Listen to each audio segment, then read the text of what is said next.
Back-to-back trips to the Cup final, twice in just 3 years, running the bench, the second most playoff wins by a coach in Oilers franchise history when it comes to the playoffs, and it wasn't enough to save Kris Knoblauch's job. To break it all down, here's Ryan Rishaug, the guy who broke the story with our insider Darren Dreger. Ryan, how did we get here, and how do you feel about the way this all played out?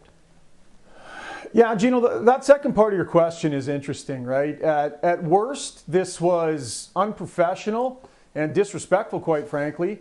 At best, it was sloppy.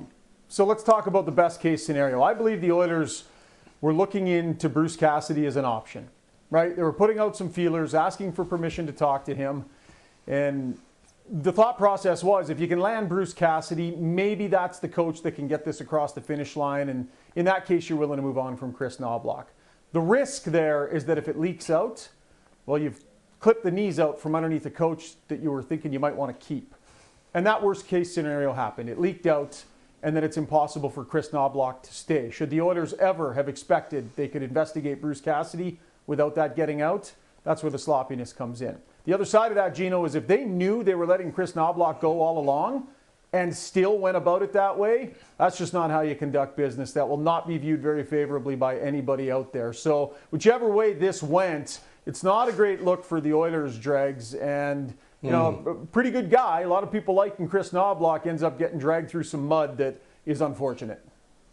Yeah, sketchy at best. I think that's the best assessment, and not just from media. I think that's the general feeling because of the high regard that most NHL clubs have for Kris Knoblauch. And guys, as of this morning, Bruce Cassidy has yet to get permission from the Vegas Golden Knights to speak with the Edmonton Oilers or the Los Angeles Kings. So in a sense, Cassidy, a decorated coach, somebody that you can appreciate the Edmonton Oilers would have and should have interest in, is somewhat in limbo and definitely twisting in the wind. But I'm reminded to the weekend as well, this past weekend, where Craig Berube met with John Chaika and Matt Sundin for the better part of 5 hours on Saturday.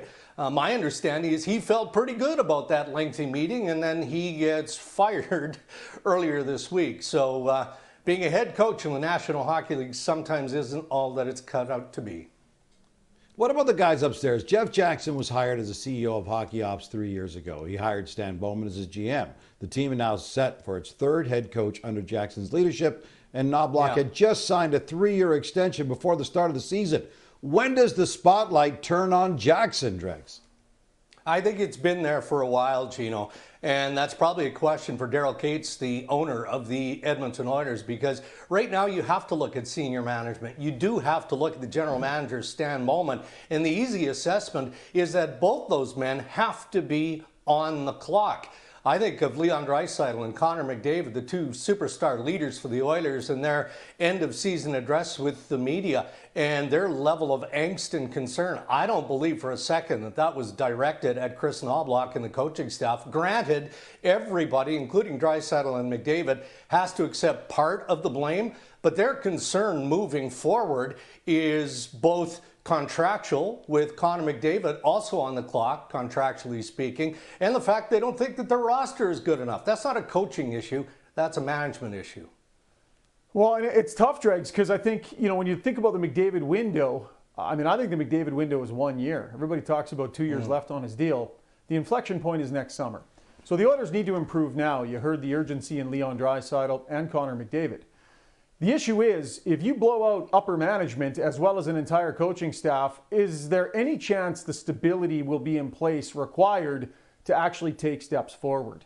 That's tough. Yeah. And that might be, at the end of the day, what maybe is the lifeline for management here with the Oilers. I mean, you can't change everything and think that in the 1 year they have here in the McDavid window, you can get enough turned around. But there's a lot of focus on coaching here, a lot of focus on injuries, a lot of focus on a tired group that had played a lot of hockey. That's taken the focus off of management. Bottom line, there were some really tough deals done in the last year. That Tristan Jarry trade, Brett Kulak scores a series-winning goal last night and has been phenomenal for the Colorado Avalanche. He was tossed into a deal to make the money work for Tristan Jarry with no return. Just a complete misread on what Kulak is every playoff year, a complete misread on assets, and one of a number of critical errors that Bowman has made. Long-term extensions for Wallman. Long-term extension for Trent Frederick. Each of these moves chipping away at their ability to surround McDavid and company with what's needed to get over the hump. So spotlight should be on them. All right, let's look ahead. When Jackson hired Knoblauch to his first NHL head coaching job, he said Knoblauch had a great feel for the players, knows how to empower the star players, and yet still keep them accountable. And for a couple of years, it worked, guys. So where do you think Knoblauch goes from here? And does he immediately become a candidate for another job in particular that's currently open, Dregs?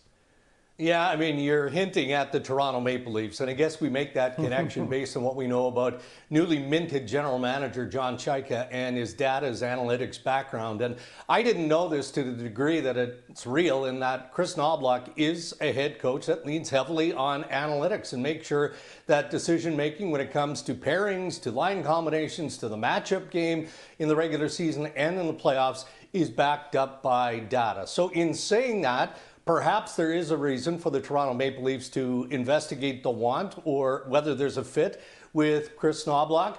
I don't think, Gino, that the Toronto Maple Leafs are at that point. And if they have a list established, that list is long. Maybe they add Kris Knoblauch to it, given the news that we now know that he's no longer employed by the Edmonton Oilers. But in Knoblauch, you get a very smart NHL head coach. You get a calm head coach.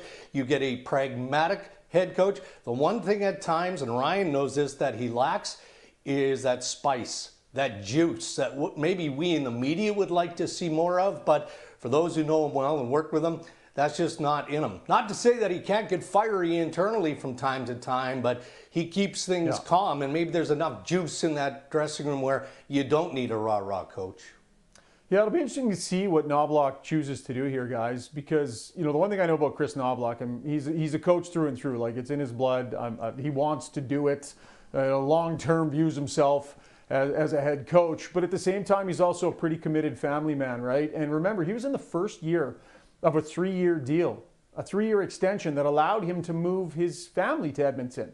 He has family here in town and, kids that are finishing school. And I think providing some stability was a priority, and it's what that 3-year deal allowed them to do. So while I do believe Kris Knoblauch will always want to coach, and I think he would be a candidate for any opening out there, it's been a lot the last couple of years, some deep playoff runs, and this contract extension affords him the opportunity to take a little bit of a breather and recharge the batteries. So a guy that I think desperately wants to be behind an NHL bench, but also committed to his family, it's kind of decision time, and I wouldn't be shocked if he took some time to prioritize the family and re-entered the fray maybe a little bit down the road. But he's a coach through and through and probably feels he belongs behind an NHL bench. But, a lot of us are dads too and parents too, and that's all stuff you have to balance.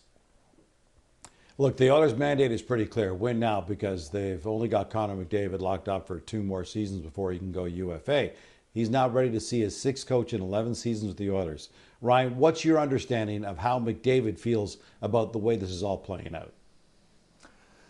Yeah, I'm not going to pretend that I have a perspective that, is coming directly from him. I can give you my best guess at it, Gino. I would think at this point, given everything that we've heard come from him, the frustration level at the end of the season, the comments he made about John Cooper, I would think that there's a high level of frustration coming from Connor McDavid about where things sit with the Edmonton Oilers in general. Regression from Game 7 of the Stanley Cup Final 2 years ago. The team's gotten worse. Both he and Draisaitl were public with that sentiment at the end of the season. That has to be frustrating. I believe Connor McDavid when he says he wants to win and he wants to win in Edmonton. I believe he'd love to play his entire career here. I truly do. But trumping that is his ultimate desire to win. And if he feels he can't win here in Edmonton, he's gone. And when you listen to what he said and you look at where this organization is, there has to be a high level of frustration on a number of levels with the changes the team has made, the regression in the roster and in the lineup, the results. So situation feels heading into this season like it's pretty critical. And Gino, this may be the most important offseason, Dregs, in the Oilers, last 30 years or so. And it's not off to a great start here. In the last 2 seasons, the Oilers had a team save percentage of just .886. Brutal, tied for 26th in the league. You can't help but wonder if the Oilers had a true bona fide #1 goalie over that stretch, if Kris Knoblauch wouldn't still be gainfully employed today.